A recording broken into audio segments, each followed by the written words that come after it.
I want to retire on top. I don't want to retire after a couple knockouts because, like I said, my number one priority is my well-being. It's not my success. My success is my second priority. So you think you'll retire on a win? Yeah, I would.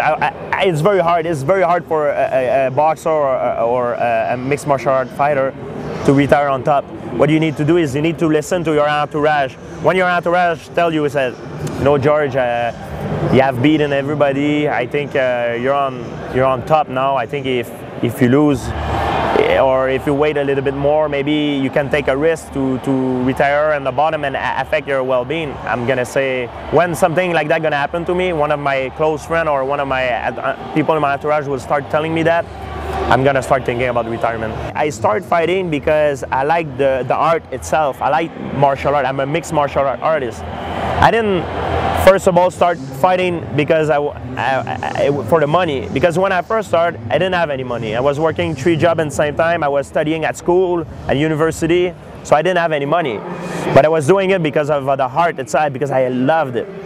And I think when you start doing something because of the money or because of the fame, you're doing it for the wrong reason. So of course now money and the fame is part of it, but the fame, honestly, I don't really care about it.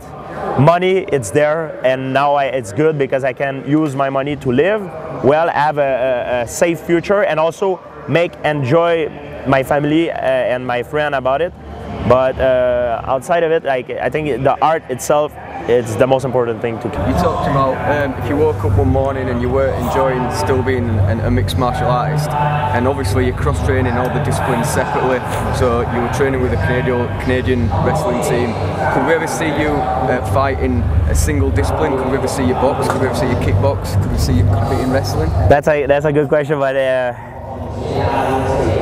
it's something I cannot talk too much about it right now. But it would be a goal. It plays in your mind, yeah? It plays in my mind. Well, I mean, you know, before 2008, that Olympic thing came up. I mean, yeah. Is it in your mind, like 2012, maybe, you know, the Olympics is in a lot? It's something in my mind, but the thing is, I'm on contract with UFC. So I'm telling you like it is, I have to be very careful in what I'm saying, but we'll see. Well, one day.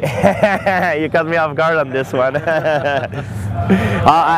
There is a big difference by saying I want to go to the Olympic game and actually going to the Olympic game. It's very hard. Do the tryout and everything. It's very hard. You have to pass through a bunch of obstacles before you get there. How close were you in 2008 though? Before that, before you took the fight? I was not really actually in Canada. The 184 kilo winner. I know that the 184 kilo winner was the one who was going to Olympic game in Canada, and I was going to do the tryout before I got called for replacing Matt Serra against Matt Hughes. I was going to do the tryout for the 184 kilo at the competition, but it would have been hard, you know, like me. I mean, I say that I was going to do the tryout, and now all of a sudden everybody's like, oh, George was going to Olympic. No, I was not going to Olympic. I was going to do the Olympic tryout. This is way different. You know what I mean? It's it doesn't mean I would have win. I would have get very well prepared. You were going to go into the you were going to try the tournament then? I was going to try the tournament. And if I would have win, I would have go to Olympic. What weight were you saying? 84 kilo. I'm a mixed martial art artist. I like to compete not only in the sport of MMA, I like the single sport itself. I love wrestling. I love boxing. Before I came here, I was sparring with Librado Andrade and the guy, Enrique, the guy who's going to fight Bernard Hopkins. I was their sparring partner. So for me, I like every single of the sport itself. That's why I consider myself also as a mixed martial art artist. You know, I love it. You know, I love. When I train boxing, I breathe boxing, I bleed boxing, I like boxing. I don't think about MMA, I just think about boxing. But I think by training in every single of those disciplines, it makes me a better fighter overall, with more skill when I put everything together for a mixed martial art fight. Sparring with those guys, how were you doing? I was doing very well. I was doing very well. I would say what I was doing is they were training like in sparring, they were doing like 12 rounds.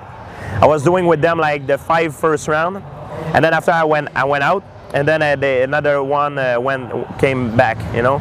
So like Enrique, I was doing like 4 or 5 rounds, And you talk about a world champion class boxer, you know, what I do is mixed martial art. Boxing is part of my training, but in boxing, this guy is better than me. So it was a great training for me, and I learned a lot by training with these guys. It just taught me what is the speed of a real, like, world-class boxer. In boxing, a world-class boxer is so much better than an MMA fighter.